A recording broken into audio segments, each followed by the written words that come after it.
So this morning I want to talk about a few different things. We don't have a lot of time to go over so many wonderful aspects of our practice, so forgive the glaze of this first part of the talk.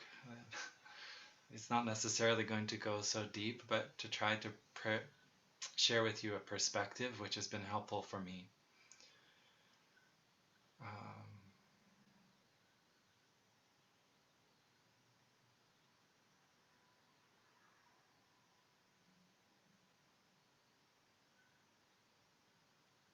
when I look at my life with the eyes of my practice, when I stop and I really come home to sort of see how I'm doing,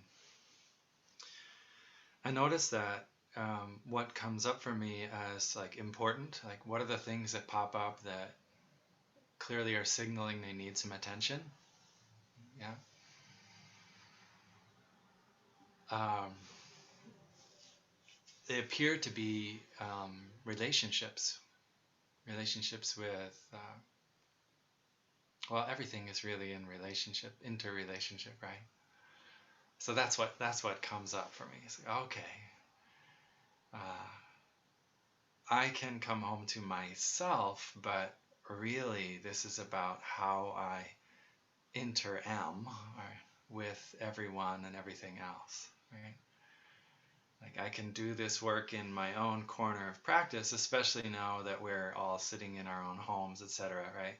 You can kind of do this, but for yourself, with yourself, in yourself. But really what matters is the way that we are interrelating with um, our loved ones, with our family, with our community, our society.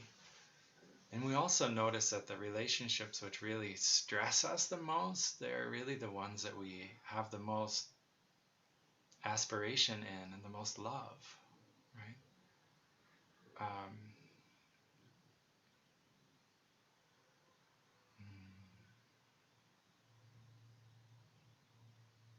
so all these practices that we have in a mindful and compassionate path, right? All these different things that we can do, like conscious breathing or metta meditation, and so on and so on. All of these things um, have this dimension of care, of love, of aspiration to be beautiful, to be good at their core, to transform and alleviate suffering, right? Even when we find ourselves doing things that cause suffering, underneath that we can see that we somehow got twisted around in the wrong direction, because at the base we actually wanted to bring about something wholesome, right? So in a way we're peeling back layers to get to that real deeper intention and reshape our responses to within our relationships.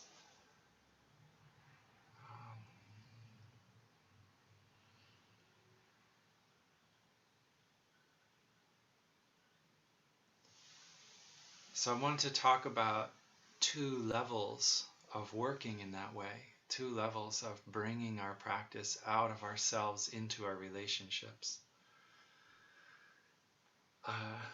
And just seeing these two as somewhat distinct, of course not separate, has been helpful for me.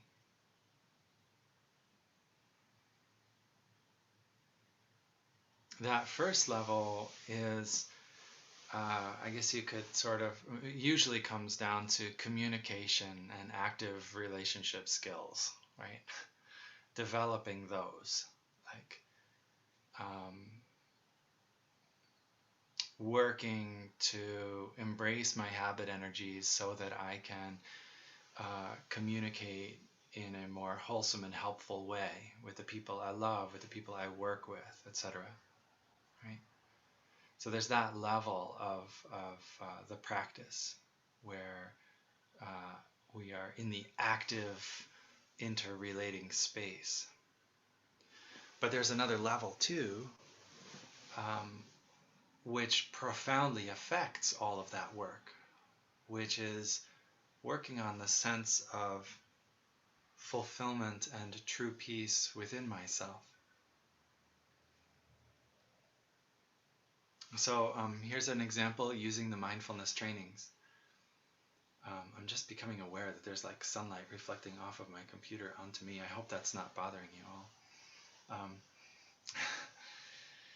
So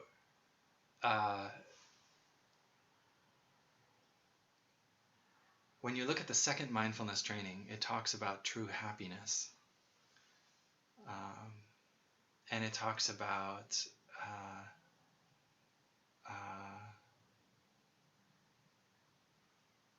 how we nourish the sense of fulfillment and meaning, right, by a practice of true happiness and not by seeking after things outside of ourselves, but by finding happiness by the way that we orient ourselves to the world rather than looking to attain things in the world to get happiness, right?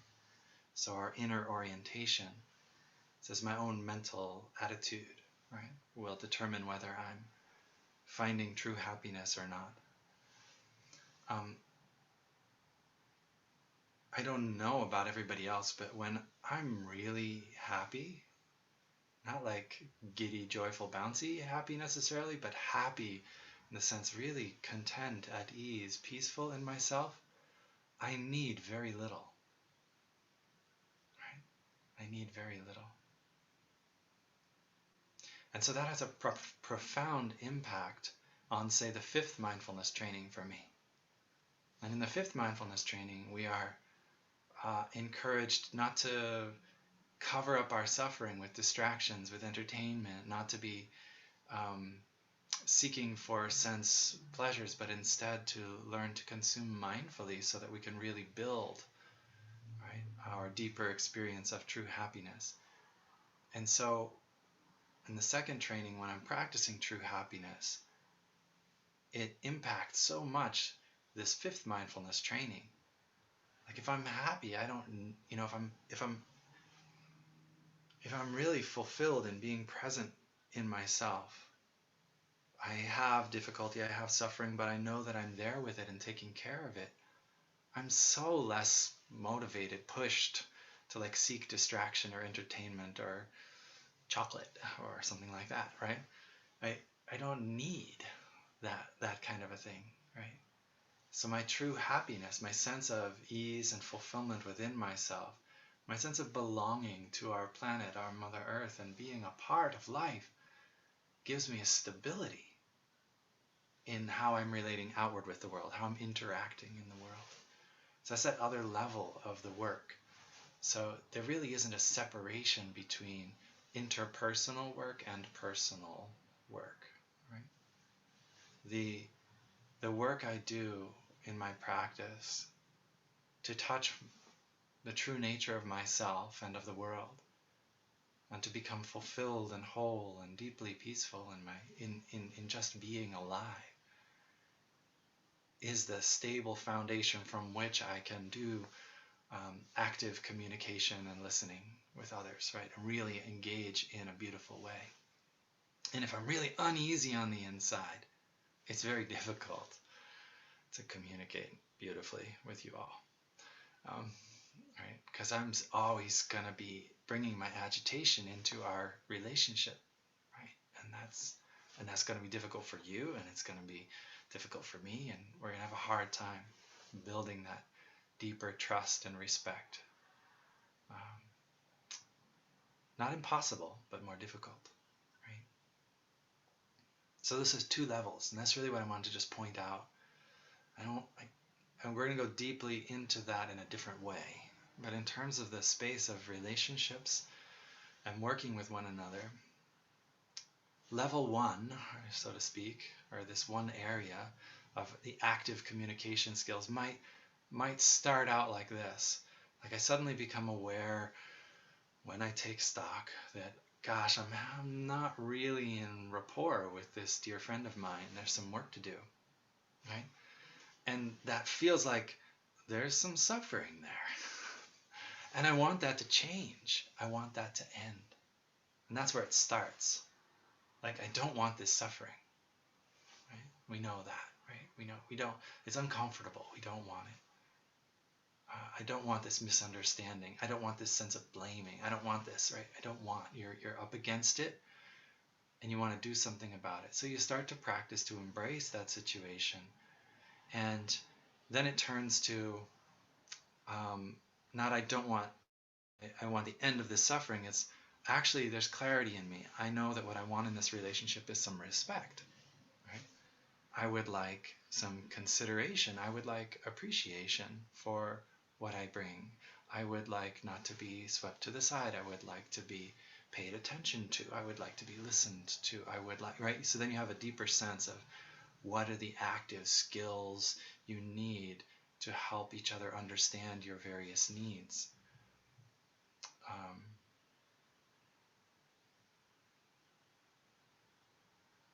And there's a whole lot of practices that we have, like deep listening and loving speech, and a lot that's named in the 4th mindfulness training around building those communications and creating a wholesome space for that.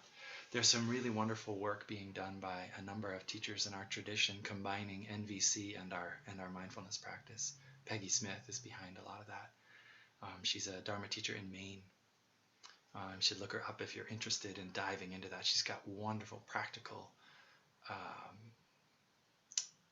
exercises and skills that bring together the nonviolent communication methods with the Plum Village practice tradition. And she's been doing it for a long time. It's not just a little neat idea. She's been working on it for a while. We just had a retreat. It happened to be when I was really sick with COVID, so I didn't get to attend it. But most of our resident community at Morning Sun participated in it to help us keep our relationship skills growing, deepening.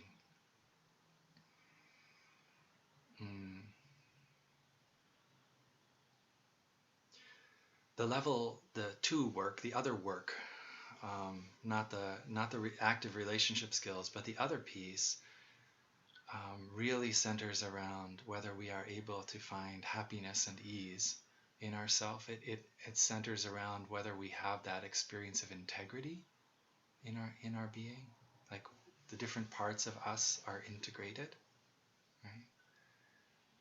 Whether we are able to communicate well with ourselves and understand our own needs and learn to take care of them, whether we are able to find our home in the world. And I don't mean that outwardly, like job and place and what you do. I mean it deeply inwardly, whether you know, whether you really experience that the cells of your body are the cells of Mother Earth, are the cells of your ancestors, right? That kind of level of home.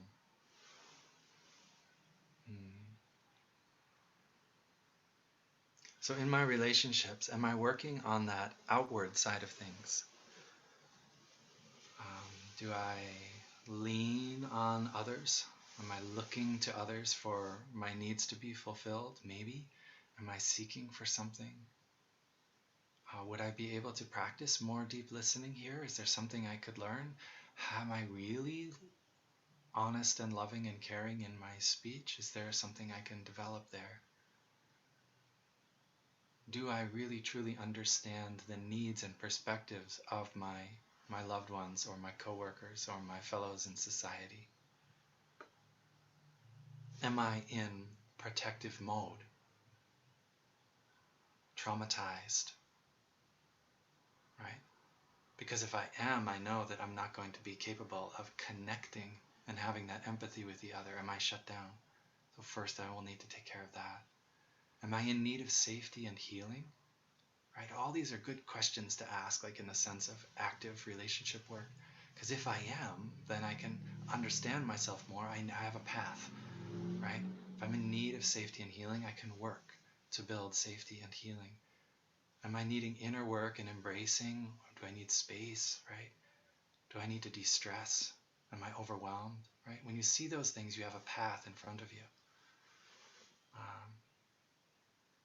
Can I practice? This is a big one in relationship work. Can I practice flower watering? Am I able in this moment to genuinely appreciate and offer gratitude to this other person? Or am I resistant to that in some way? Right? This is a question which will help you see your path and where you need to devote your attention and your practice to soften and open your heart and find the beautiful way. Can I open doors of trust and learning together with the other in the way that I communicate with them? Can I really do that flower watering, that gratitude and appreciation in such a way that I know it's true and that they will know it's true? I think often we're looking to try to get something from the other rather than to provide a ground of stability and clarity for our relationship to blossom. Right? So then those questions give you a path to work outwardly and inwardly. They ask you to go to that other level too. Am I actually content and at ease in myself now? Do I have that inner stability, that sense of completion, of calm? Am I truly at ease, connected, and a part of life? Am I in the flow or not? Okay, now I see my path, right? What can I do to truly connect myself? To realize my not separate self nature? To really be at home?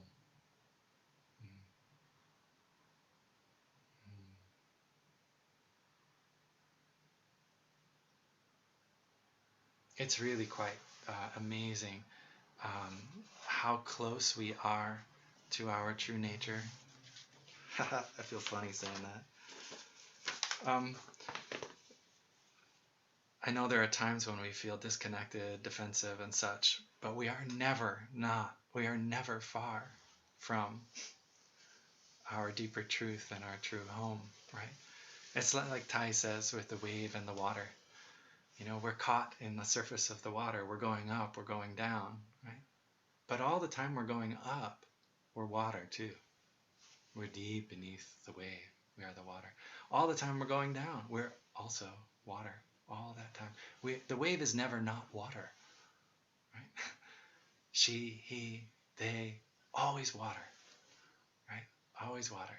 So whether up, down, beautiful, ugly, a nice soft ripple on the surface, or a crashing, cresty wave, right?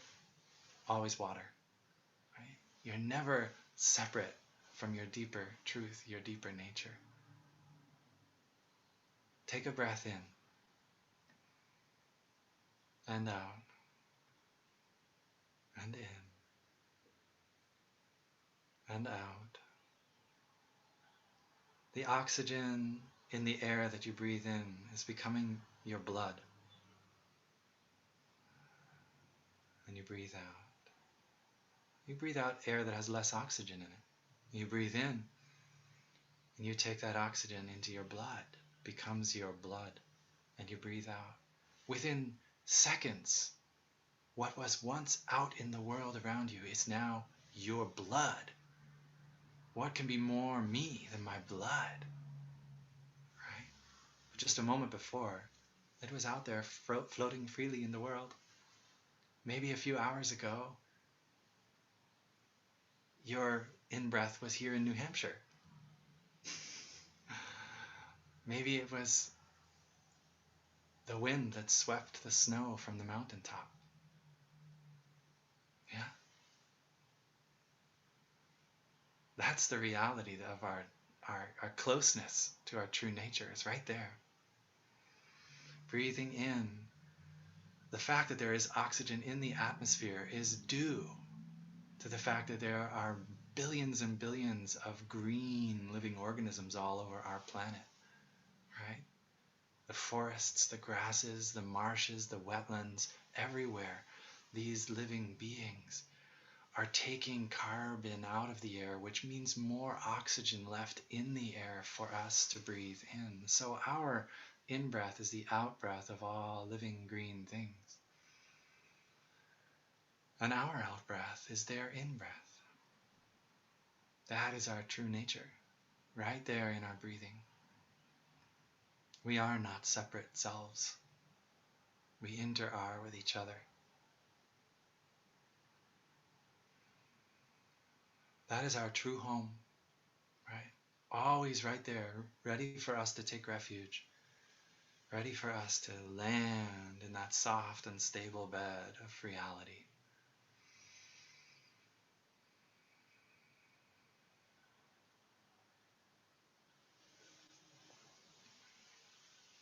So,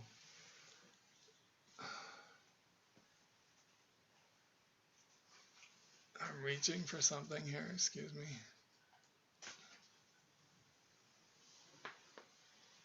Here's a leaf.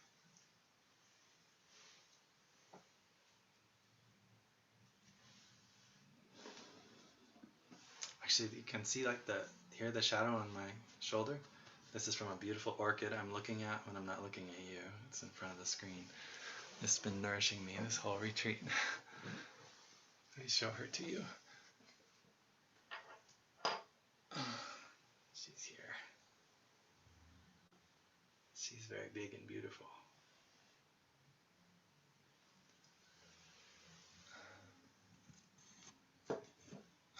She kind of hangs over the top of the computer a little bit, so it's right there. So this leaf, if we take this leaf and we look deeply into this leaf, we can see a lot of amazing things. So the leaf, let's contemplate a sort of a typical leaf on a plant, on a tree, one that follows the seasons in the deciduous way, right? One that offers its leaves in the spring and releases them in the fall. So when we look into a leaf like that, we see early in the springtime, so a few months from now, or many months ago, there would have been a branch, and there would have been nothing on that branch, just a plain branch and twigs. And then as the season warms, and as the soil comes back to life and the snow melts, the tree's energy is awakened from deep in its roots in the soil, and the sap begins to flow, and you see the little bumps form on the twigs, on the branches.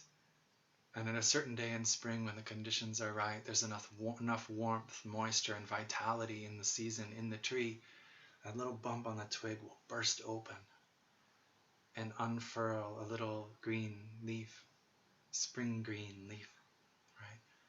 And over the next few months, that leaf will grow and begin to flourish into the world.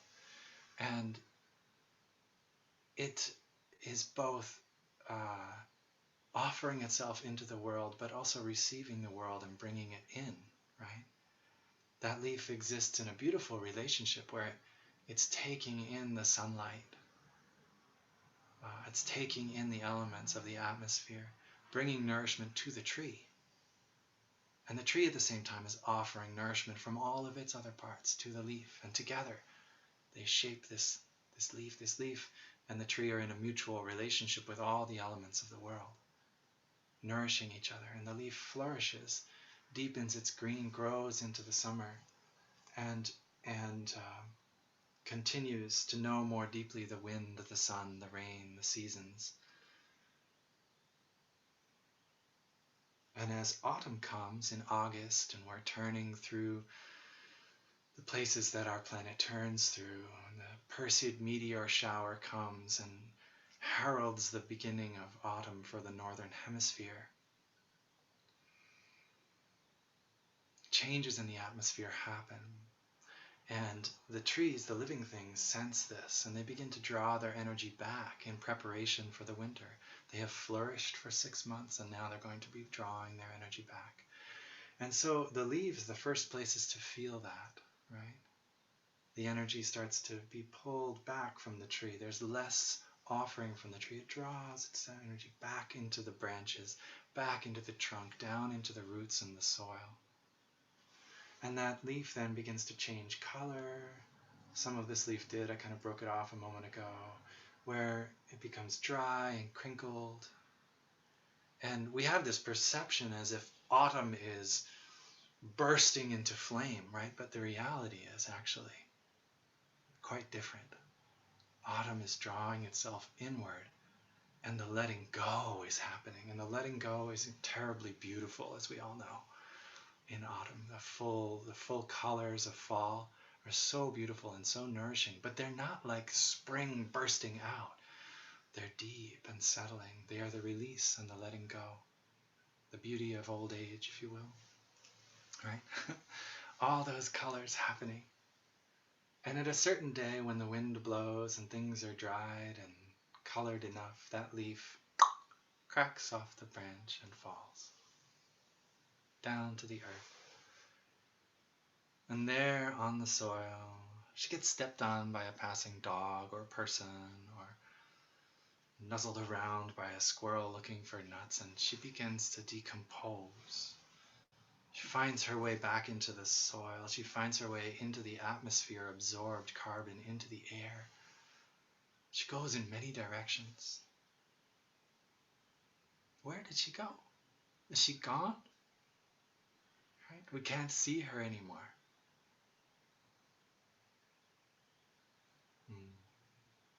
We might be tempted when we look at a leaf like that and we contemplate impermanence. That's what we were just doing. It's contemplating the impermanence of the leaf. We might be tempted to think that that moment in spring when there was enough energy and that little nub on the twig burst open and we first saw the leaf, that is the beginning of the leaf. Right? But the truth is, we already know, because we just talked about it, that all the conditions were coming together for that leaf for a long, long time. Right? She lived in the sun, she lived in the rain, she lived in the winter snows that were keeping the ground settled, and the energy of the tree and the deep wisdom of the tree to know how to live and grow. All of these things are part of the leaf, and when the conditions were right, she appeared. In a way, it was her birth. It's when she first became visible to our eyes, touchable by our fingers, but was not her beginning. It's very hard to say that's where she began, because she came from so many places for so many generations of time. We can see that clearly. Although she appeared to us, it was not her beginning. And that is what is meant by no birth in Buddhist teachings. They say no birth, no death. They say no birth. It actually means this is not the beginning of that entity, right? The leaf. She comes from so many places. We have to say she comes from everywhere and nowhere. She comes from all times and no time. Right? Well, she did manifest, and she grew all year long, and she nourished the world and was nourished by the world. And then there's that moment where the last bit of life energy was, with the connection to the tree, was snapped, right? And she fell. And we have the perception that that might be her death, as her body fell and decayed into the earth and atmosphere, right? But we've already looked to know that such a moment, although we might call it death, it does not mean an end, right? She already, right, was living in so many other ways. And as she fell, she became the soil, she became the air. She transformed and continued in new ways, but it was not her end. Scientifically, you cannot make something from nothing, right? That's a measurement. You can look at that. It's impossible. There's always transformation, always continuation. And this is also the way of deep looking, to touch no birth, no death, and what I like to call no beginning, no end. Right?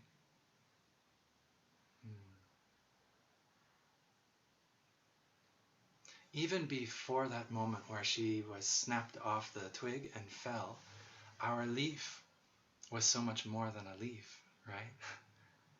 The energy she brought into the tree was already far beyond just leaf, now part of branches, trunk, and the life experience of the tree, right? And the color she brought, green, gold, red, and that we saw, has become a sense impression in our life of beauty, of joy, of vitality. Right? This deep-looking meditation and the leaf are not separable. Right? So anything that you feel or think in these last 10 minutes is the continuation of our leaf. Right? She's already continuing on and transforming on long before she, quote, dies. Right? There is no beginning and no end of things. There is only transformation and continuation. Breathing in, I contemplate the no birth, no death nature of phenomenon. Breathing out, I practice letting go. Those are the 15th and 16th breathings. Breathing in, I see the no beginning, no end nature of the leaf. I breathe her reality in. Oh, I look at her and I say, wow, you are a miracle, coming from so many amazing places and going in so many amazing directions. These are not thoughts to have that exist just as rational explanations in your mind. They are thoughts to stimulate an opening in your heart. Breathing in the no beginning, no end nature of the leaf, I open my heart. Breathing out, I settle into that openness. I let go of my ideas about the leaf to let her true reality take shape within me. It's very subtle, but very powerful exercise to do. What you will find when you look deeply into anything is that all other things are there.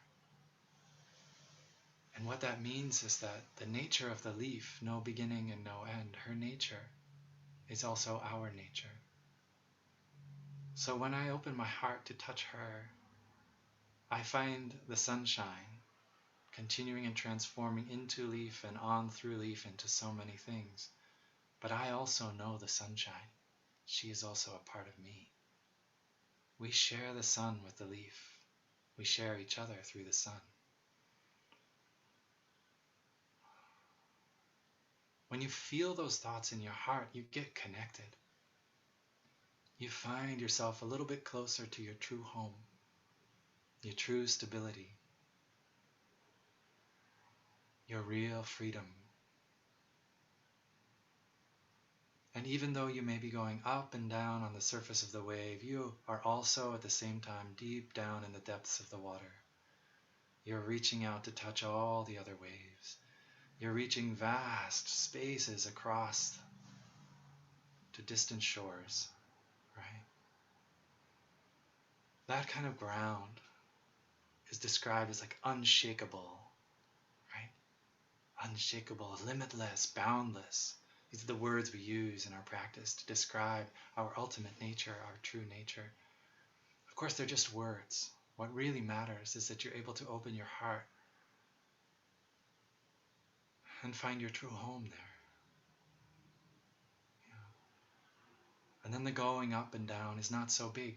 It's not so scary. Because you already know you're living it, where you come from and where you're going. And whether you crash or whether you quietly fade, you're already at home.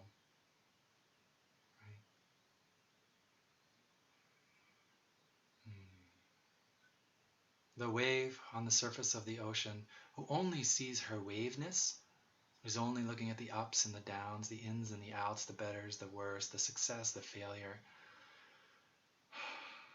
who's always striving to get somewhere else than where she is, right? That wave approaching the shore, sees the other waves crashing on the rocks, and becomes afraid. It is my end. I will no longer be a wave. In moments, I will be dashed upon the rocks. And she's terrified. But the wave who's able to see beneath the surface, to feel her truth as the vast ocean water, she has already lived countless waves meeting the shore. She already knows the deep stillness of the depths. And as she meets the rocks on the shore, she smiles in her brilliant continuation as energy, as stone, as millions of drops of water moving in different patterns and directions. She already knows the wind as her home. She knows the moon and its pull as her home. Yeah. She's not afraid.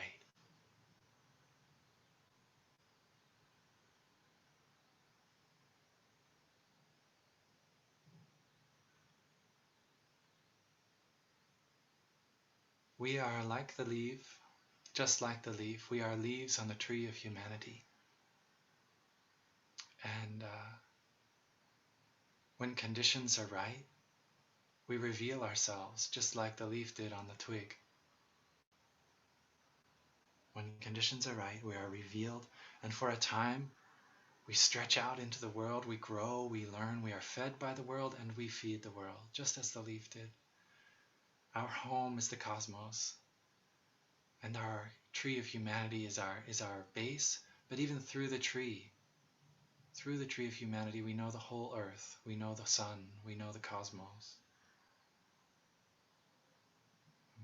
So for a time, we are nourished by humanity. For a time, we nourish it. And then there's a time when our energies fade and the tree draws its energy back in, and the colors change, and the wrinkles and the cracks happen, and so on, right? And there will be a moment where the wind blows, right? And our body will lay itself down on the grass.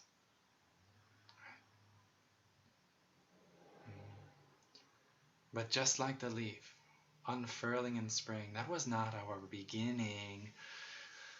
We were born. The reason I don't like to say no birth and no death is because I've been around for a couple of births and a couple of deaths, and they were very real and meaningful moments for me, and I don't want to say no birth, like as if it doesn't exist. But I do want to be clear with myself and my practice that I am aware it's not the beginning. Right? It's not a beginning.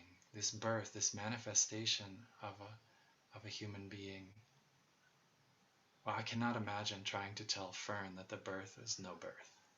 That was not real, right? No, it's not that it was not real. It was something really marvelous and special. Each one of us has gone through that in maybe multiple ways, huh? From different perspectives. It's so marvelous, that moment of birth, and yet it's not a beginning. Our mind thinks that because our eyes see this little being for the first time, that she must have just begun, he must have just begun, it must have just come. No, he's been around for a long time, and not even just the 9 months in Mama's womb, right? Long before that, all the conditions that make this living being possible were streaming through the world in countless ways. And that miracle of manifestation, yes, our eyes behold, our senses take it in, and that's wonderful. But the true reality of that little being is so much more vast than what we can see, touch, smell.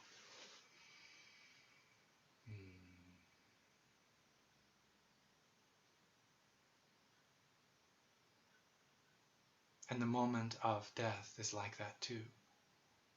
And remember the leaf, she was already continuing before she fell from the branch. We are all like that also. How many of us are the continuation of our dear friends, our teachers, our family? Right? All of us are. We have received so many gifts, some of them difficult to bear, some of them absolutely wonderful. Right? From our family, from our loved ones, from our society, from our teachers and friends. They live on in us. And as they live on in us, we live on in them. That's already happening long, long before the moment of death. The continuation and transformation doesn't just happen at that moment, it's always happening. We live in the no birth, no death world. We live in the no beginning, no end world. We live in a world of transformation and continuation.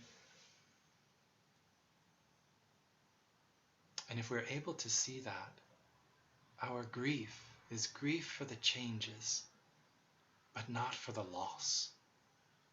And this is important. You have lost nothing when someone dies. You lose nothing. Things change. In order to lose something, you have to first possess it. Can you say that you possess them? Would you want to? No. They are far too marvelous of a manifestation to consider them yours, right? So you cannot lose. Cannot lose. Our loved ones are already living in many places in the world. They do not belong to us. Even our children, we already talked about this the other day, do not belong to us. They are of the cosmos, of the world. And when they die, we look to see the no-ending nature, the no beginning, no end nature of our loved one. And we grieve for the changes. Yes, we cannot so easily reach out and take their hands or listen to their voice or look into their eyes in the way that we used to. That is true. So we can grieve those changes. But we also can look deeply and open our hearts to discover their continuation, their transformation, to find them in their new forms, or perhaps their ancient forms. Tai, our teacher, Thich Nhat Hanh, said about 6 years after his mother died, he practiced for 6 years with no birth, no death teachings around that. And it took about 6 years, but then there was that one day when he went out on the deck and he looked up at the full moon in the sky, and he felt the full moon's light on his cheek. You got to be really paying attention to do that, right? The sun you can get because it creates that warmth now. Try it with the moon. He felt the moonlight on his cheek, and his heart opened to the no beginning, no end nature of his mother. And that moonlight became his mother's hand caressing him, reminding him of his true home, reminding him that he has never lost her. It's only ideas of loss that separate us from our loved ones. Looking deeply, we can always find them.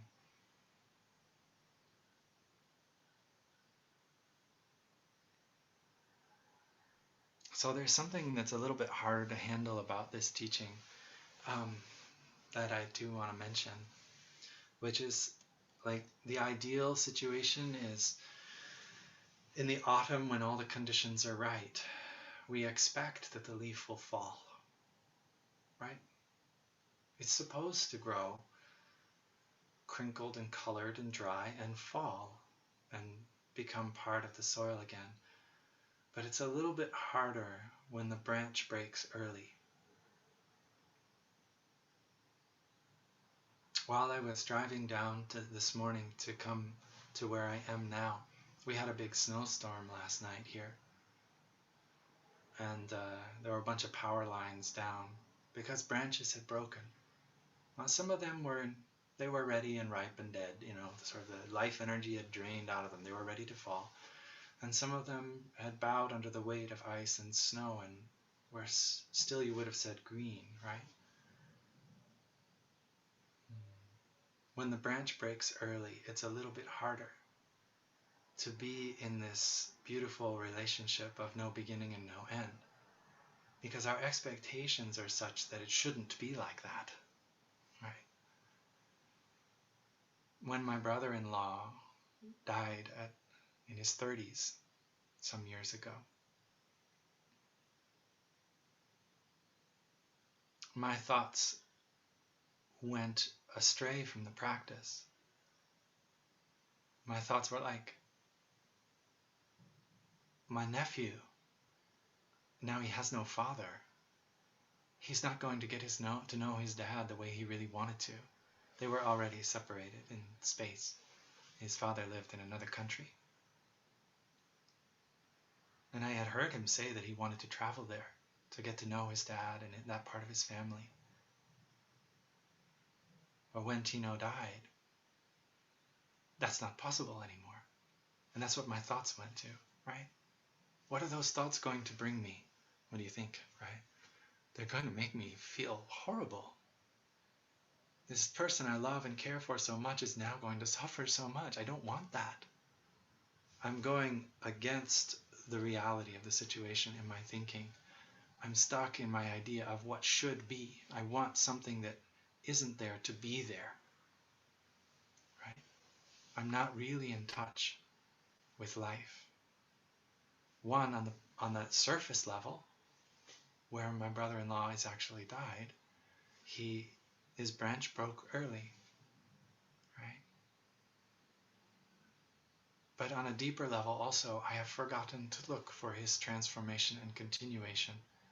I have not looked into him in this way, with the eyes of no birth and no death. It was when I did that my heart once again opened, and I could grieve the loss, the changes that were happening, not the loss, the changes that were happening, and find him anew. And of course, I could find him in his son, who's so brilliant and right in front of me, yeah. But I could also find him in all the moments that I had known him, and the things that I had shared with him, and the way in which he had imprinted his being into my life, into my sister's life, into my family's life, into the world in general, and celebrate the continuation and the transformation of him in new ways. That allowed me not to be overwhelmed in my sadness, but to have a relationship which brought meaning and depth, and I feel was more true to who and what he was. He wasn't just a picture that I had in my mind of who he was. He was something more. We need to open our hearts to that something more. A few years later, a dear friend of mine, a resident of Morning Sun, Annie, also died she made it to 40, right? Branch broke early. Many of us have many friends and family who we need to practice this way with. We look deeply into their true nature, using the eyes of no birth and no death, no beginning and no end. Our dear sister, teacher, mentor, friend, Joanne Friday, is someone we practice like this with, right? And we, yes, can grieve the changes, can grieve that there is suffering and that things can't be marvelous and beautiful as we would wish them to be.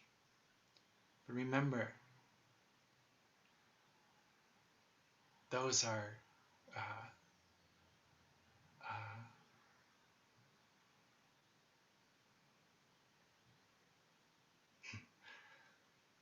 remember to come home to the practice.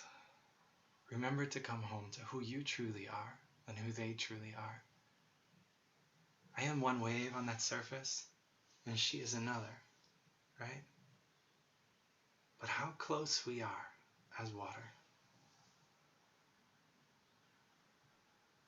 Can you say there is separation there? Can you say that when she disappears and you can no longer see her on the surface, that you have lost her when you're in touch with your water, right? We started there, right? When you look deeply into the leaf and you see the sun there, you look deeply into yourself, you see the sun. It is the same sun. When you touch your true nature or the true nature of someone else, right, you touch your true home as well. We can always be together there in the deepest sense. So the 16th breathing is breathing in. I practice letting go. Breathing out. I practice letting go. And in light of the teaching on no beginning, no end, letting go here is not like letting go into the void, right? Of someone no longer being there, of nihilism. There's nothing there. Letting go is letting go into freedom. Freedom from our attachment to the ideas of what we thought should have happened, or could have happened, or would have been nicer. Letting go into the right relationship with reality so we can continue most beautifully. So, again, remember, with loss, first you have to have something in order to lose it, right? With letting go, you have to be holding on to something in order to let go. So let's look at the way briefly of what is it and the way in which we hold on to things. This is the energy of grasping, of tightening. This is the energy that's inside our trauma. This is the energy that's inside our stress and our overwhelm. It's the energy that's built into the identity of who I think I am this and not that, or I want to be this and not that, or I have succeeded here and I'm holding it, so it defines me and I feel a sense of value, or I have failed there and I'm holding it and so I feel worthless, right? This is the grasping energy, right? The tightening energy. This is what we're letting go of. You're not letting go of the beauty and the miracle that person was or is and continues to be. You're letting go of your attachment, of your grasping energy. And in Buddhism, we talk about 4 things, 4 ways in which you hold on. You hold on to sense pleasure, pleasurable experiences. We grasp onto them. Our loved ones, usually, there's a dimension of our relationship with our loved ones that involves the pleasure we have in being with them, right? From very raw to very subtle pleasures, right? And that we're letting go of our attachment to those sense pleasures. We're letting that go so that we can make space for a new understanding and new relationship. The second thing is our views, our ideas about things, expectations that it should be like this and not that, that one should live to be 80, 90, 100 years old and have a full life, right? The first time I really practiced with this teaching was around a miscarriage, right? And it's not an uncommon experience in our world. I'll bet every one of us on this call has some connection to that, right? And a miscarriage is something that can trigger this sense of loss, of failure, right? Because we have such an expectation and an idea, a view that life should be, one should be born and have a nice, healthy, happy upbringing and experience all these wonders of life and grow old and then die. And like that's what a life is supposed to be. But for the few brief days or weeks or even a month or 2 that a being was growing in the womb, those were marvelous too. They were already full, already whole, already complete. And the transformation and continuation of that living being, whether they were there for 1 day, 2 months, 50 years, or 100 years, the transformation and continuation is still there, a part of the world. When we look deeply, we can find that. Our views about that it's supposed to be like this and not like that get in the way. So we're letting go of those views. We're opening our heart to care for a living being, whether they were 1 day old or 1,000. It's a wonderful thing. We are doing the good work of bringing understanding and love into the world through that care.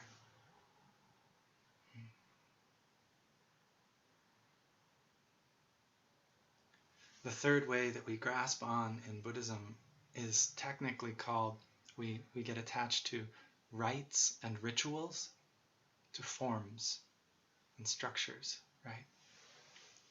So rites and rituals back in the time of the Buddha and his monastic community were mostly religious. But I'd like to broaden that sense for most of us because our experiences of religion have changed so much and are different for many of us. To include societal norms, right?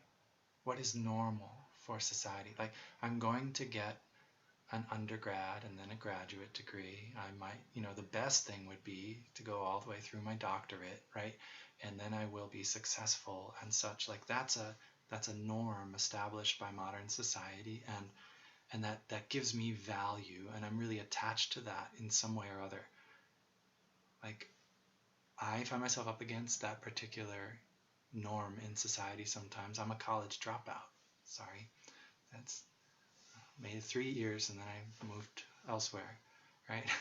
And and yet I still find, however many wonderful things have always happened in my life, and right, I still find myself sometimes berating myself or feeling bad because I don't have that credential that other people have and I should have, and right? That's a norm in society that I might be attached to. And this is what I'm letting go of, right? Look into the no beginning, no end nature of things, and let go of that grasping. Our habit energies are also a part of that, especially collective habit energies. What we should or shouldn't do, how we should or shouldn't behave.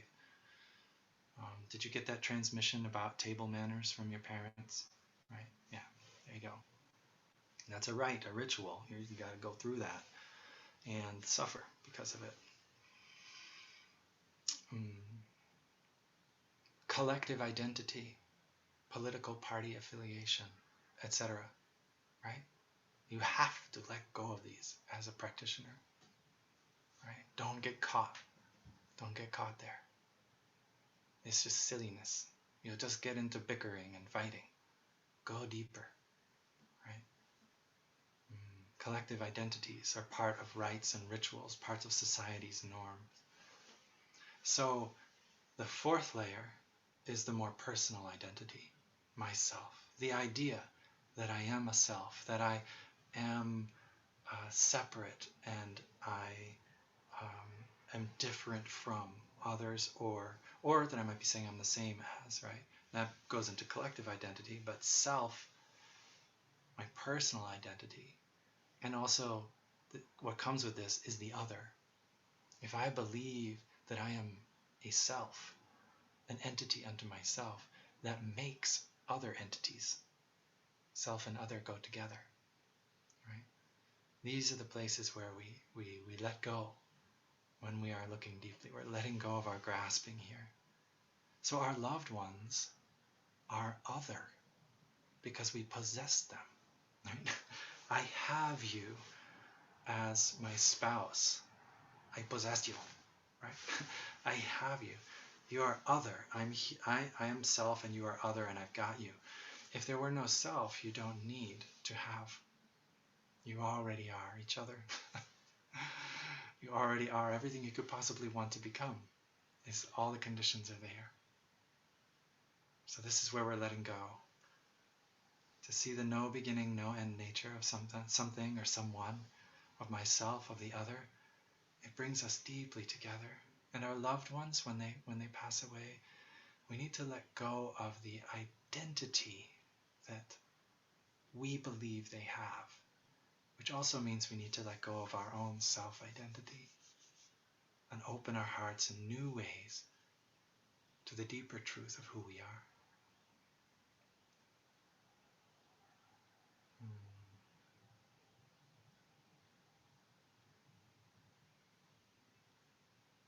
When we release the grasping energy inside of us, whether it's through the beginning breathings in the body and releasing body tension, or whether it's looking deeply into our loved ones for their no beginning, no end nature, that letting go leaves us, right?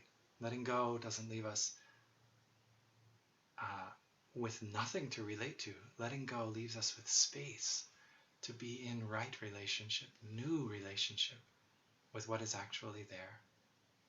Able to see and experience the continuation and the transformation of life as it's really happening, or at least closer to how it's really happening. We will not experience a loss, an end, but it will be different, yes. And we can grieve that difference, but it's not gone. They are not gone.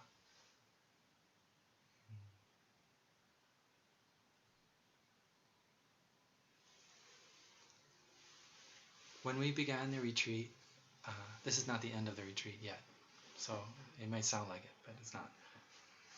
Um, when we began the retreat, we became aware that there were the image of all the other people on the retreat are on our screen, is on our screen, right? I click through right now, and I see you on these 2 pages. I see images of you. But I need to go beneath that wave, right? To find your water to really connect with you. So I go inside and I remember that you are there, each seated, little Buddhas on other places on our planet Earth. And we together are thinking along the same thought lines. We are breathing the same atmosphere. We are creating the sense of togetherness and insight and love, right, in the same moment by being together, even though we're not physically together.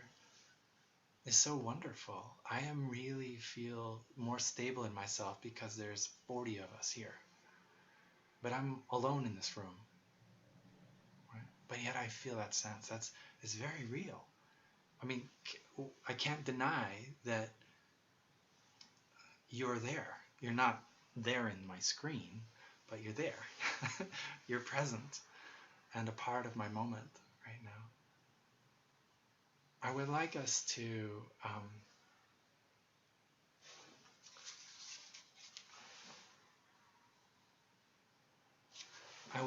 take 5 minutes right now to chant together with that awareness. And we'll chant the name of Avalokiteshvara Bodhisattva.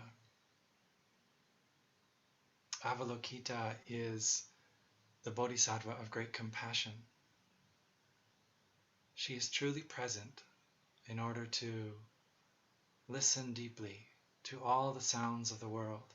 Sometimes those sounds are cries of agony, sadness, despair. Sometimes those sounds are full of joy and love. She's there to hold them all. And when we chant her name, it's like going into this realm that I was just mentioning, where we are all sharing, right? Even though we are in different places, we are together. And it's not just because we're together on a Zoom call. Zoom isn't the magic ingredient here. We are together because we are the water. And all of our loved ones are also here with us. Just beneath the surface of our appearance, all of our loved ones are there. Joanne Friday is here. Your Sangha sisters, brothers, friends, your family who are struggling, who are sick, who have already fallen from their branch down to the earth, all here.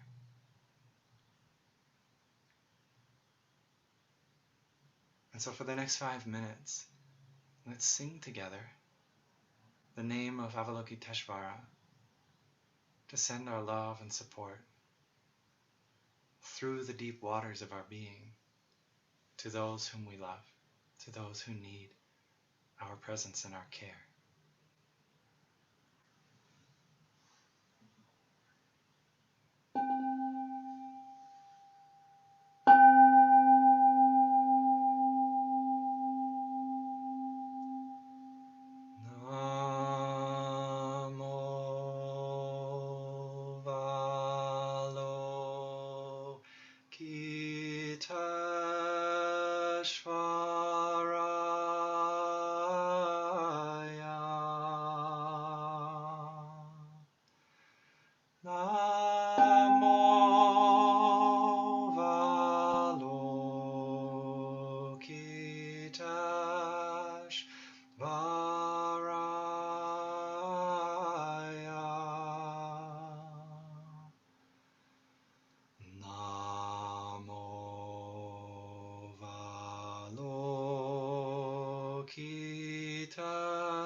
Namo Avalokiteshvaraya.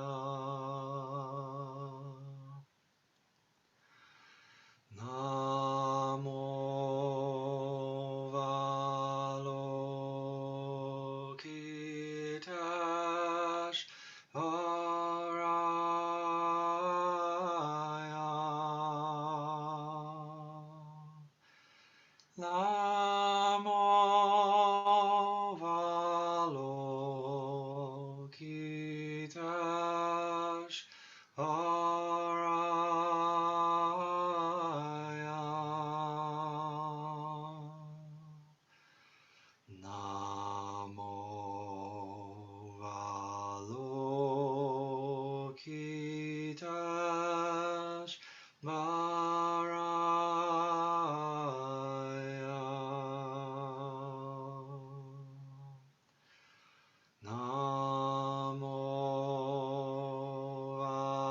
Namo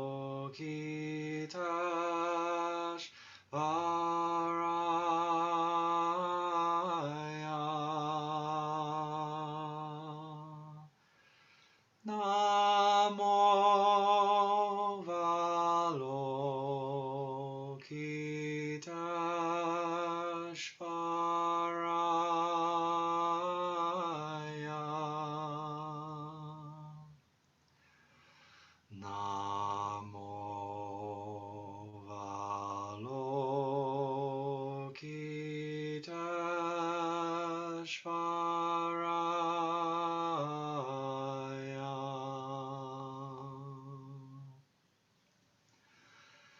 Namo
Thank you, dear friends, for practicing together this morning.